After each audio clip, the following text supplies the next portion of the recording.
Hello, everybody, and welcome to another episode of the Rockin' Beards podcast. This is the show where we go through rock, metal, punk albums, whatever it may be, go through the album track by track, and give thoughts and opinions on each song, just whatever strikes out, whatever's we're talking about. My name is HSR, or Holden Stefan Roy, depending on how you know me, and depending on who's available. I usually have guests for this, but in light of Weezer dropping the Black album, I had to do this review, and so while this show might not be the most prevalent part of the next bit, I would like to keep it going, and I just want y'all to know who do like the rock reviews. If you want to see more, just let me know what albums are coming that you care about, and we can talk about them, or if there's some classic albums you want. So show me that you care, and it will make it easier to prioritize this. On that note, I'd like to start everything off by letting everyone know I'm really not an expert, especially with the rock crowd. Y'all like to seem to expect a certain degree of musical knowledge, which I want to acknowledge I may not have. Fair enough. So if that's the kind of review you're looking for, I'm letting you know off the jump that instead I'm going to give you some mad subjective shit, what I felt, and based off of a lot of it. Primarily I do a lot of rap and hip hop reviews, but I have done like a good chunk of rock albums over the course of this channel's existence. So I've learned a whole lot, and I've read a couple interesting books, so I hope I don't disappoint y'all too much. So I do care about your comments, and along the way, if you feel like you need to correct me or say anything, I would love to hear your comments, what you might have to say. As an example, in the last rock review, which was 21 Pilots' album Blurry Face, we had a comment from Jules R, which I may have cherry picked a little bit, but another great intelligent review. I totally did cherry pick this one. I think some of the fans aren't so keen on Blurry Face because it followed Vessel, which is such a much loved record. I might actually review the Vessel album. If you do care about that, let me know. And they changed up their style somewhat on Blurry Face. Personally, although some of the lyrics are arguably a little pompous in places, I think it's a brilliant album. I actually really like that album. If you haven't checked out Blurry Face or Vessel by 21 Pilots, I highly recommend it. I think there's something special that not a lot of bands are doing.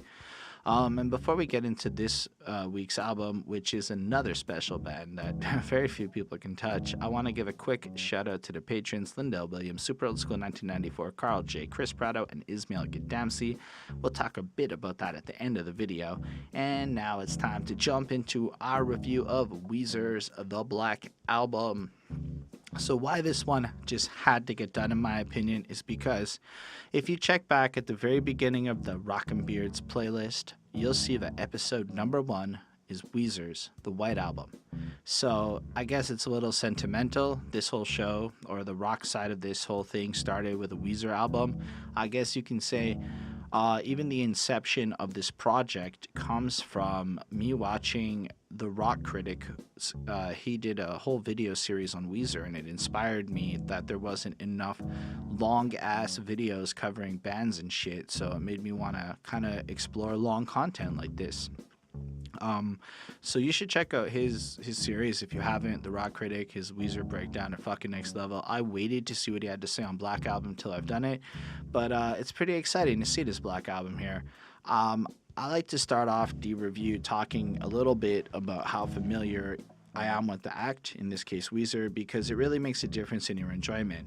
So if you've been a fan since the first album or Pinkerton or something like that way back when, and you've been hooked on Weezer for like ever, your experiences with this album, your expectations, how much it satisfies you as a person, is going to be completely different from somebody who's just discovering it, or like a casual fan, and all these things kind of build into your subjective experience with the album. So in my case, I'd say I'm the biggest Weezer fan. I discovered it, long lifetime Weezer fan. Let me rephrase that. I discovered them in high school with the hits like Hash Pipe and all that shit, and I never really listened to their albums. I was in our version of college. I'm in Montreal, Quebec, Cégep, when they dropped their really super big shit with the Beverly Hills and whatnot. And then I was into them for a bit, but again, just the hits, and then they faded out. And then I saw all that Rock Critic stuff, and then we did White Album, and White Album blew my fucking mind. I think it's a really great project. Like, I was just listening to Do You Want to Get High the other day, or I Love the USA from the deluxe edition, and I think these are brilliant fucking projects, like our songs, and so much emotion and really good music was produced there. And then I think it's Pacific Daydream comes out, and we reviewed that as well, and it was a good album in the sense that it was a cool experiment. It was something weird in my opinion. It was like Rivers was making music that he really wanted to make, even if I didn't necessarily care that he made it per se. And I know that sounds a little callous, but it was very heavily inspired by the Beach Boys, which is a style of music that the more I listen to, the more I come to see its brilliance, but it's not really stuff I actively seek out. And so I wasn't 100% into that project, but there were a couple of songs I really, really dug. And overall, the more I listen to Weezer's music, the more I find them to be the biggest hit or miss band I've ever encountered personally. I feel like even on the same album, song to song, you really just don't know if the next one is going to be one that you like or you don't like. And I'm pretty certain at this point that I hear Pinkerton's pretty focused, but with the exception of that, I could go back to any album, hit play, and I'm probably still going to feel the same way. Like some of these songs are next level, and some of these songs are kind of like boring in a sense to me. And I like, from my understanding of how Weezer is perceived, they are like the world's most lukewarm music group, as in people. I don't know many people who love them, and I don't know many people who hate them. I know a lot of people who like several Weezer songs. I mean, don't get me wrong. There's obviously fans of the band that are like super fans. I'm saying anecdotally, just in my experiences with them. So if that offends you or something, my bad. That's not the goal. Um, Anyway, so I kind of know who Weezer is. My boy met Rivers in an elevator, and he wanted to like say what's up and give him a dap or something like that. But some girl was like drunk and screamed at him, "Do you want to strip my sweater?" And he looked kind of freaked out. So my boy just played it cool and said nothing, so that he also didn't embarrass himself. And yeah, that's about my little Weezer life. So I have a lot of interest in hearing this band's discography and actually reviewing more of their albums. And I think they're fucking brilliant. And I think it's so impressive that, all things considered, they're here today. Also, the fact that like a week before the Black album, or a couple weeks, the Teal album came out, which was just all 80s covers. I know I went through that and I cherry picked the ones I wanted to listen to. I got asked to do music at my company's Christmas party, and while they didn't listen to my list, I did get to sneak in Weezer's version of Africa during the portion that I was doing to satisfy the older folk with their kind of older music. So people who caught it thought it was clever. So good on you, Weezer, for making our office party a little bit better. I don't know what else to say about this. As far as the title goes, it's the Black Album. I mean, when it comes to Weezer, they have albums with names and they have albums that are just the colors. And in this case, it's the band covered in a bunch of black shit, and it's just black, and that's like the whole cover. The teal one was the band and a teal cover, and you know, it's not. It's more of the simple side. It's self-titled Black. I mean, I feel like Rivers had said this was meant to be like a counterpart to the White Album. Like, you can't do a White Album without the Black Album. That's fair. Well, it's here. It's finally here. And I have to give them props for the amount of albums they banged out year over year. It's really cool. It's really impressive to just see that kind of work ethic so far into their career. And that's not including like just solo shit and other kind of stuff. So props to Rivers and boys for still being around. Anyway, I'm not sure what else to really say about the cover and title. It's very nothing to me. But the first song, and I hope nobody takes it like I'm doing this, but you can't knock the hustle.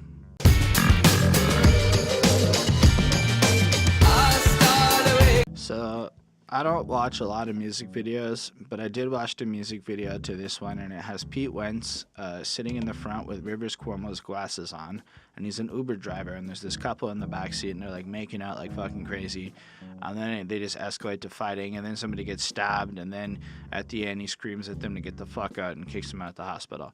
It was something to see. I don't know if it's a good video or not, but it really kind of ties into the song a little bit, right? Like, especially when you have lines like on the chorus, can't knock the hustle, leave a 5-star review and I'll leave you one too, can't knock the hustle. And if you think about the way the Uber game works, it's not like you're really grading people half the time on like the actual quality of service. I mean, you'll give a 1-star if a motherfucker was awful, but you just give 5 for 5 because it's just the thing to do. It's like, you don't want that guy to give you a bad grade. So in a world full of metrics, in a world full of points, in a world that like almost Black Mirror seems to be predicting, to actually like have that 5-star for 5-star mentality kind of makes sense and is super normal. I feel like this song kind of shows how grim the modern day hustle kind of is, and it's like bleakness. Like, my manager's slacking, so I gotta move quick. I'm lacking in natural gifts. I'm an ugly motherfucker, but I work hella harder, and you can write a blog about it. I mean, how many people can that be about? So that's anybody that's just watching for an opportunity, somebody that might not have developed a talent or a skill set or anything like that, somebody that just wants to like look for the opportunity to like snipe up and move on. It's almost like how you have to play the game. And being somebody in the middle of corporate America, you're almost encouraged to do that type of shit, almost to not develop skills, but to develop how to recognize opportunity. And then just that hasta luego, hasta luego, hasta luego, adios over this like crazy, like, I don't know what kind of style of music it is, but it just feels so different and weird. Weezer calls it like a cross between Beastie Boys, Beck, and Weezer. I don't know if I feel that that's what I would say this song is, but that like almost like just not so North American feel to the Hasta Luego part's dope over the sound of it. The band is tight. Like, everybody just feels tight is the way, like, they played this shit, they found a comfy fucking groove, like, they were jamming around, and everything just is proper. Like, it's not overly complex or over the top, but it creates this groove that just sucks you in and makes you want to keep listening to it. I don't know, but like, just shit, like, the future's so bright, I gotta poke my eyes out, running up my credit card, selling lemonade at the side of the road, you see it from all from where you are. It's just fucking powerful. It's like, I bet most of us are doing this. Like, honestly, I feel like just even pursuing this project, it costs money. It's so much stress. It's all this time. And I'm not trying to say it to get your sympathy or anything like that. It's more just, it's so relatable in a sense how this song feels. And I don't know. I felt myself really into the groove of it, the overall tone of the song. I feel like Rivers was coming at me with some real truth and relatable truth, like the frustrating feeling of being on the grind in this modern era. I really liked when he goes, higher education is the key to escape, but I never learned to roll a joint. Like, it's almost like getting stoned is our only way to escape in life, but simultaneously higher education, as in knowledge, being like the key to unlock your mind. But if you never learn to roll a joint, or, you know, I mean, in the literal sense, you obviously get it, you can't get high. But like, if you paraphrase that to the scale of getting higher education, in a sense, you know, you never learn the basics to get there. This is just fucking dope, man. This is really just like a really cool start to the album. I wasn't sure what to expect at all, because like I said, I found Weezer to be such a hit or miss band, but I also didn't even realize this has been out for a while. I just saw that this has been out since October. So for all of y'all that like knew that it's been out, my bad. But still, I give it a 4.5 on 5. Fucking cool. Really great start to the album. Something that I would recommend as a song to listen to for something a little out there, but still tight and still fucking put together proper. Anyway, next one is called Zombie Bastards. I don't know karate or kung fu, but I'm gonna make it in this. So like, I really like when he's like, we can go up, and we got like that subdued, like really compressed cheer in the background, backing up his like little chantiness to this chorus. If I'm not mistaken, this song is kind of commenting on how the average person would be a zombie bastard, somebody that doesn't want to take risks, and you get an idea for that from the lines, everybody's playing it safe, la-di-da, dig a little deeper, baby, it's you and me. So people don't want to take risk, everyone's kind of like complacent. That's kind of what I took from it. I mean, welcome to the jungle, baby, it's you and me. Walk around the raindrops, between the raindrops, singing along to Queen. My heart pumps Kool-Aid. Like, Rivers writes some out there shit. Like, I know that his songwriting process sometimes just kind of is like, that line's dope, and that line's dope, and just sticks it together. So I don't 100% get what the fuck all of this is talking about. But then you get to this, that's right, music saved my life, Wild Eyes, we don't have much time. And in a sense, if I compare like Weezer and I think about it from his perspective, it's like through music, he was out there, he was weird, he lived different, he had some strangeness going on, and he succeeded in light of that. So it really is like you want to cry out, die, die, you zombie bastards, we know what you want. So it's just this boring, this complacency, like join this sea of fucking moronic, like I guess complacency that's out there.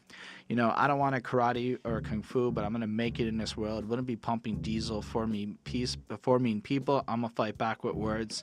So it's like you can see how he wants to use his music and his songwriting to like make a fucking difference. And that's his his way of fighting, and he's not gonna just have this mundane life of being a service person over there and doing fucking nothing.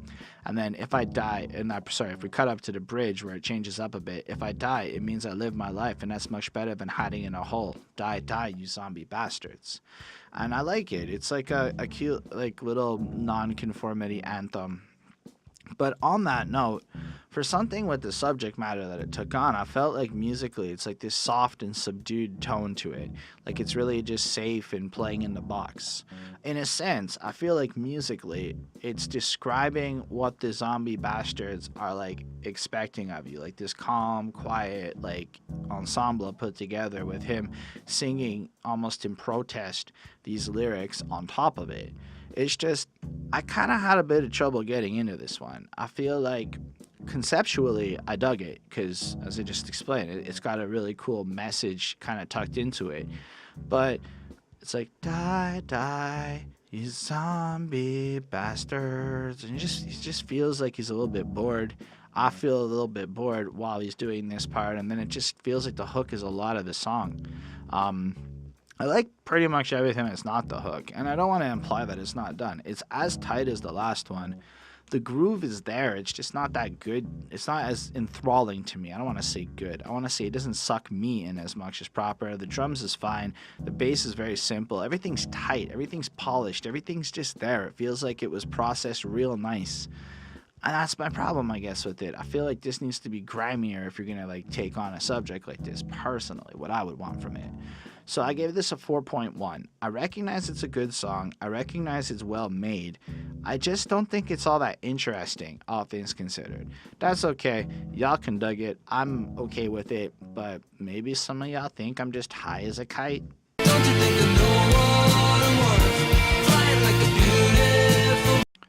So, as much as I do think a part of this song is kind of being high in a literal sense, I very much feel that it kind of follows up on the idea of the last song with the zombie bastards and how music saved his life, and through individuality and being himself, he kind of was able to succeed. So here when he goes, I'm high as a kite, don't you think they know what I'm worth, flying like a beautiful bird. I'm high as a kite, don't you think they know what I'm worth, why I gotta come down to earth. It's almost like this is his ego that's high as a kite in the way that they're describing it. And in his mind, he recognizes his value. I mean, he's the frontman of Weezer. He's lived a very life. He's probably very well read. He's obviously a very intelligent dude. His lyrics are pretty out there. And I mean, Weezer has clearly carved their mark in the music history. It's not like they're an insignificant force. And he didn't get there by being just humble. Part of it, he's a bit arrogant. He's a bit out there. He knows how fucking good he is.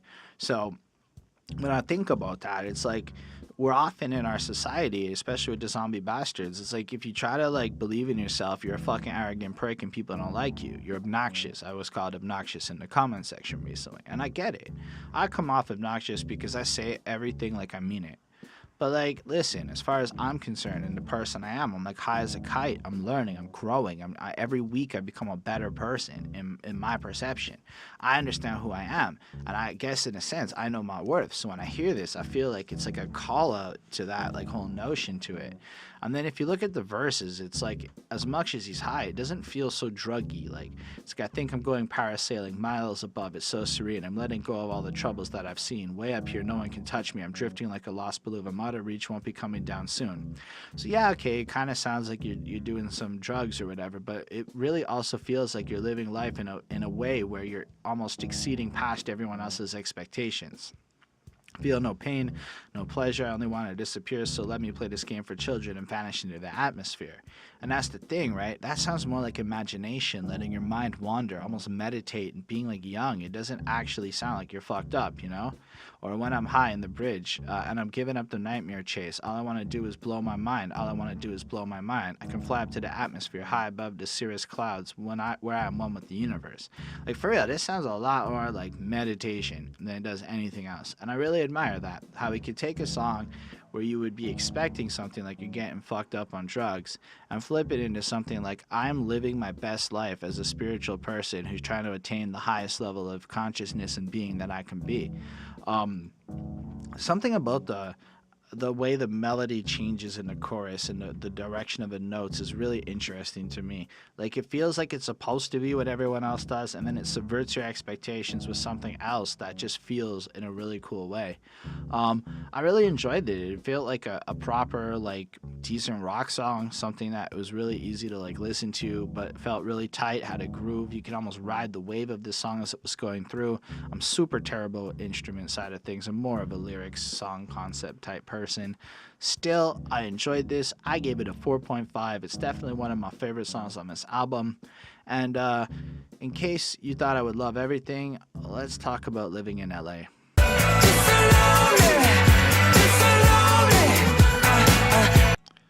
This shit fucking feels like a Maroon 5 song.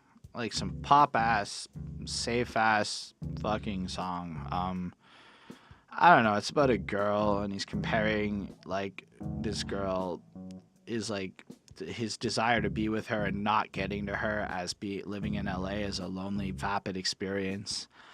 I mean, it's not so much that the song in and of itself is bad, is it just feels like a fucking modern ass Maroon 5 pop song.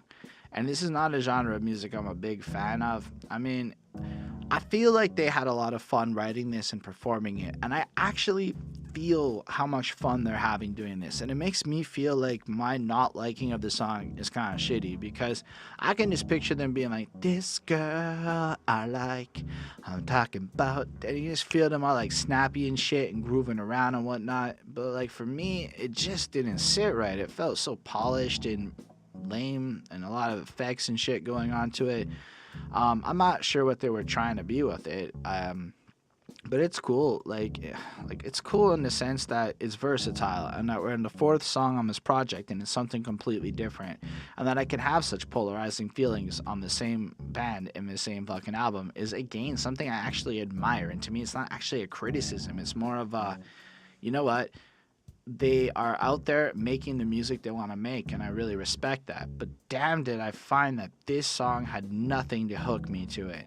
Like, the lyrics weren't anything special. Like, we're fortune's fools when we took the bait. We sacrificed our lives for rock and roll. I don't even know how if I can say it like him. Je ne sais pas. I can't say it as bad as him. Burning at the stake. We never really had a choice at all. Okay. I mean, what the fuck does that have to do with anything? This is like in that realms of... A lot of this song feels like filler. It feels like more that was about the music on this one and the vibe of it. But like I said, I get so caught up in the lyrics. It's a really vapid love song about like using a vapid place to describe it, I guess. I don't know. It was okay. It was very produced. It was all right. It's an extra single on this album, but it feels like it was made to be it. This is the first one that to me really, really just feels like it existed to chart in 2019. I don't know. I don't have a lot more to say about this song, so instead of really sticking on this one, why don't we talk about A Piece of Cake?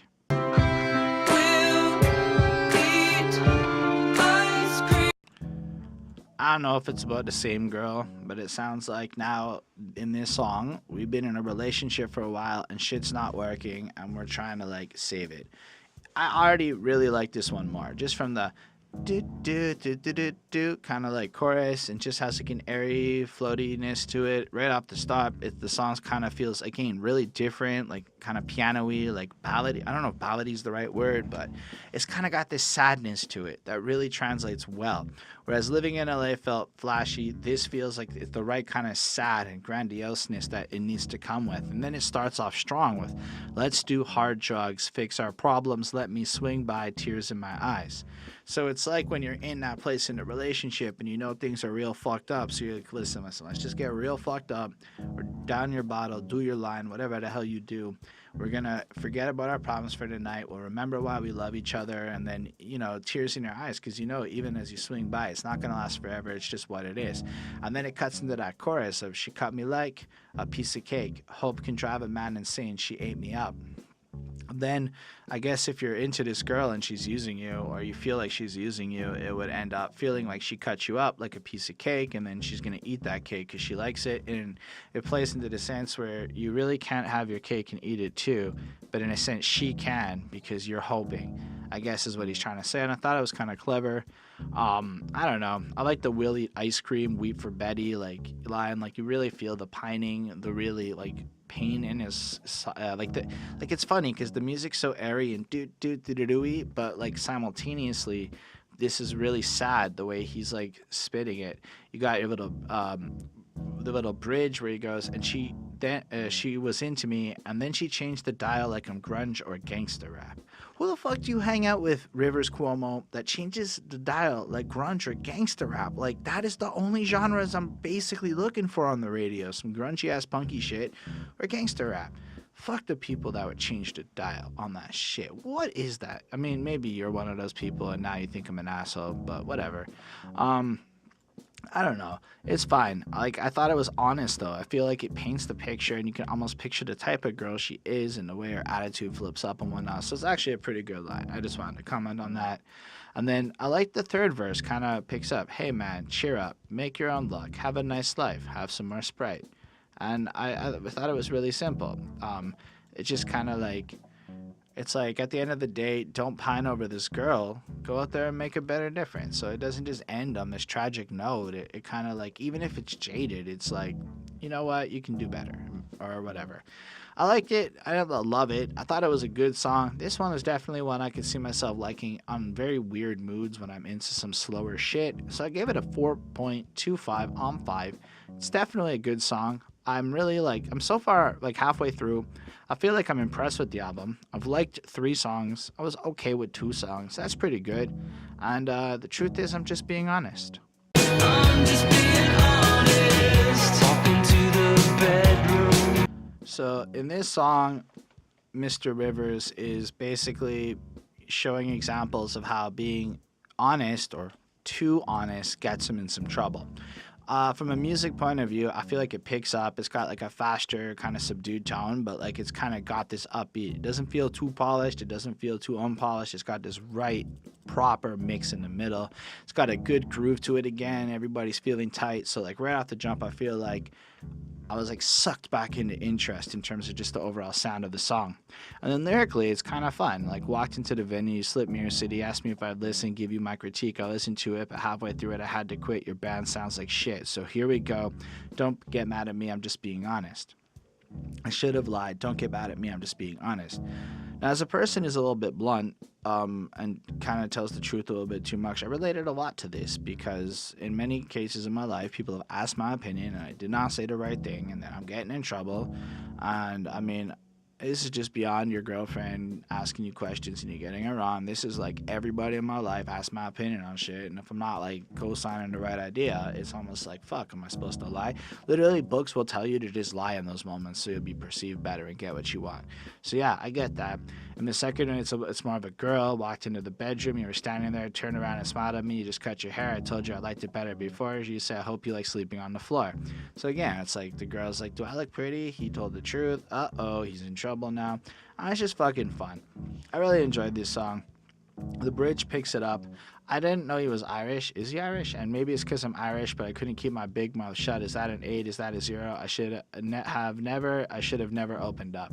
And I've had that moment so many times in my life that I felt this song was just so fun and, again, relatable, and I kind of like it when there's a bit of coherency to his lyrics. I know sometimes he's just fucking random with it, but this kind of followed the narrative.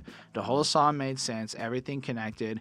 Overall, I feel like a lot of people can listen to this and relate to. Even the people who don't believe that they're arrogant or anything, most people can relate to being too honest and getting in trouble. So just taking on a subject like that and killing it, totally dope. I gave this a 4.5 on 5. Really enjoyed this song. And yeah, why don't we move on to number 7 with Too Many Thoughts in My Head.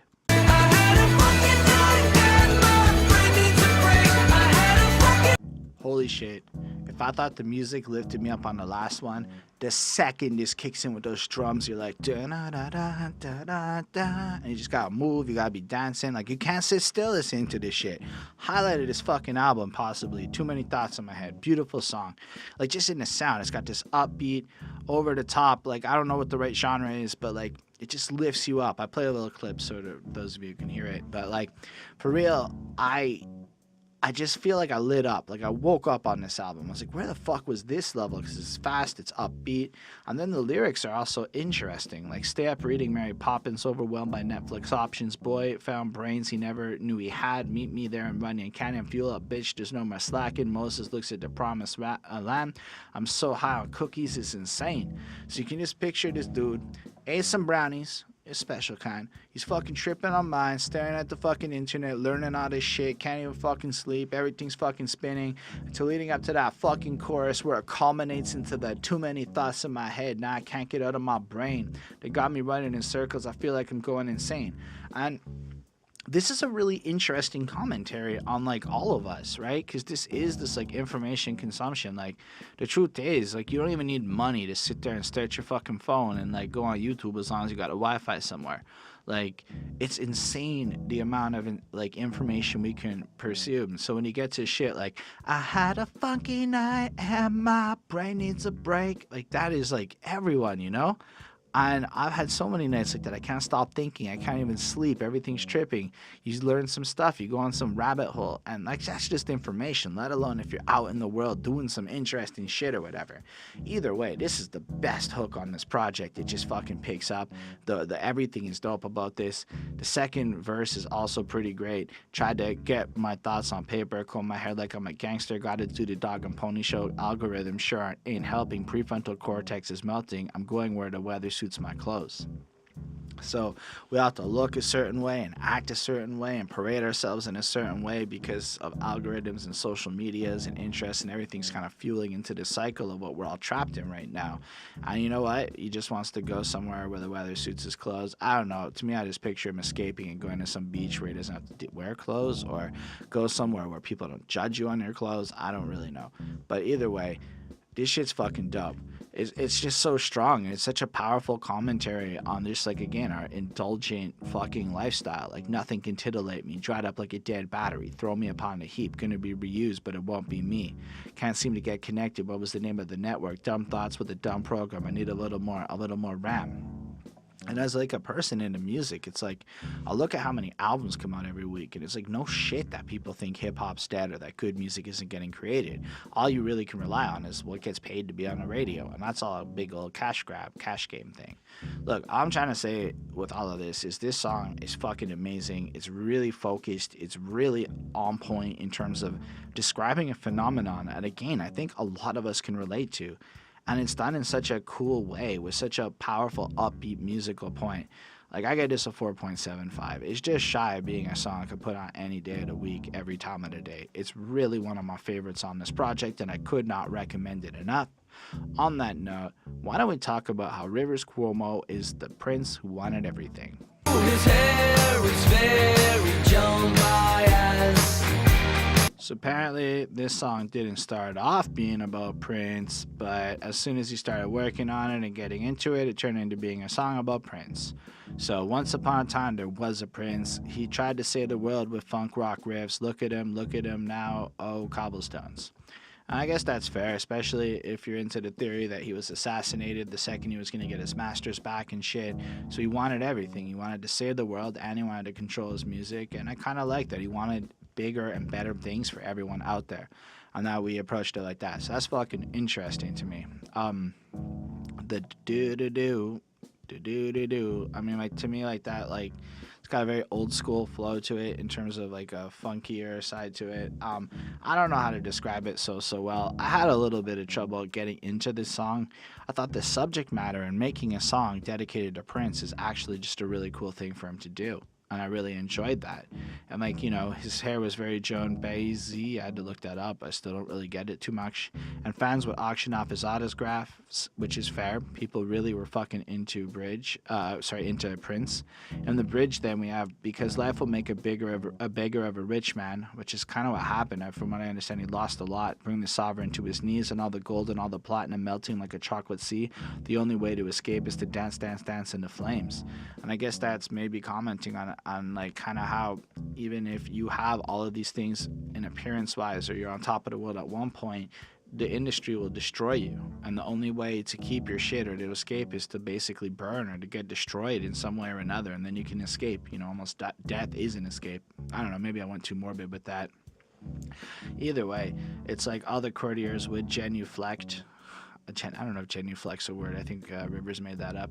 Kiss the ring, secure a bonus checked. Where are they now? Where are they now? Oh, in red Corvettes. So I guess this is commenting on how the people that kind of exploited Prince, profited off of him, and others like him are driving around in red Corvettes while other people are just kind of dead and broke without getting the legacy or the respect that they ever deserved. So from a subject matter point of view, I was again really impressed with it, really into it. The music's nice. Like, nice is the right word for it. Like, it's some shit where you can just bop your head kind of like this, going back and forth, and it's really easy to listen to. Like, I feel like Bonnie would really like this song, but I'm not as into it. I respect how well made it is. I respect how well produced it is, but I just couldn't get into it. So I gave it a 4.1 on 5. All right, 2 more left on the project. Let's talk about Byzantine. Look at me, Tennessee Williams and... So I'm going to start this off by reading a quote I found on Genius from Rivers on this song. The bridge of this song, Byzantine, is from 1991. It's a very 90s, early grunge, Soundgarden type of song, but we re-imaged it to this French pop 60s thing with a drum machine. That is a good way to put it, because damn am I not into the sound of the song. It really does have that retro 60s soft romance kind of music feel to it, and it's not really something I'm super into, but I almost admire him for doing it, because it really does sound like he was listening to shit he loved, and he wanted to recreate it and make his own version of it. And I was like, okay, I really am behind this. I very much support this music I'm not necessarily enjoying. So it's a weird feeling to really objectively be like, this is pretty cool. I wish more people would experiment like this and create such an interesting sound. Simultaneously, I don't know if I feel it. Lyrically, it's all over the place because basically, Laura Jane Grace from Against Me, she did most of the lyrics and sent him text messages, and he turned these text messages into a song. So it's kind of all over the place. I want Neil Young on your phone speaker in the morning and fuck him if he just can't see that this is how his songs are supposed to be heard. No more lectures on fidelity. I don't believe in mysticism, only in what science proves, like the sex appeal of your sick dance moves. Oh we, oh we. All right. I mean, I guess be yourself and I'm really into you is a good way to break that down. It's fun to kind of listen to because it's so all over. Like, put on your red beret, baby, moonwalk across the room, do something kind of unique to me, do something that'll make me swoon. I don't know. It's just kind of what it is. I don't really understand lines like Tennessee Williams and Stewart Wideson boots. I don't know what that means. And Rivers doesn't really know either. He just liked how it sounded, and it's fine. I tried to listen to this one a lot. I thought maybe I was broken or something or whatever, but I actually just found this really boring to listen to. But when I listened to it after a couple of days, again, I realized that while I find it boring, it's really well made boring. So I gave it a 4 on 5. I don't like it, but I do think it's extremely well put together. I think the lyrics are all over the place, but they add a certain charm. I think this is a cool experiment that I'm certain a few of you out there really do. And if you are one of those people that loves this song, I would love to hear what it is that you find makes it so charming. Anyway, I don't want to sit here and talk shit or be that person, so I'm going to move on to the last one on this project, which is called California Snow. Worry about tomorrow, 'cause I'm living for today. this song feels so different from the rest of the project. Like, it has such a different energy. But on that note, it really works as a closer because I feel like as your closer, going out with a bang or something significant is your goal. If you don't have an intro that ties into your outro type things, sometimes that happens where your outro loops back in and creates a connection. Going out with maybe possibly your best song is a really smart move in my opinion. And in my opinion, this is the best song on the project for real. There's something about the weird effects that are used with the guitars and shit in the music that just kind of creates an ethereal feeling. Like, this just doesn't feel like a regular ass rock song. It feels like an experience coming in. And then just the music, like, walks off with a big stick, woo. Like, it's like, you know, it almost creates this jaded feeling. Like, you're not excited, but it's almost like the right words to be saying. Now I play guitar, it's sick, woo. This is the definition of flow, woo. Nobody cold as this, woo. Like, you're up there, you're rocking, you're doing your shit, you're living that life, you're walking through these fucking motions of what you're supposed to do, and even the woo doesn't feel believable because it's just so jaded and dark. And then you got your cocaine references with California Snow, Never Let Me Go. Cause I'm down, yes I'm down if you're down. California Snow, Never Let Me Go.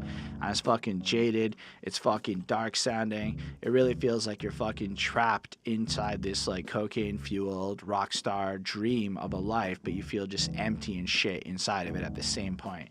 Like, back in 30 minutes, high as I can get it, give me everything you got. I can move a mountain, solve a thorny problem. Lava's gonna flow so hot, never worry about tomorrow, cause I'm living for today. If you see a tear fall, don't worry about me, this is what it's like on top. So again, you just got this sense where it's like, okay, I got 30 minutes before I got a rocket. I'm gonna fucking do just all the drugs I can do to get fucking next loaded. And now that I'm loaded, I can take over the world. I can do it all because that's just the life I got. I'm gonna spit that shit. I'm gonna flow like I'm supposed to. I'm gonna shred that guitar and do whatever. And yo, don't worry about me. It doesn't matter because I'm killing it. This is the dream. This is the life I always wanted. And it's just pretty fucking powerful in my opinion.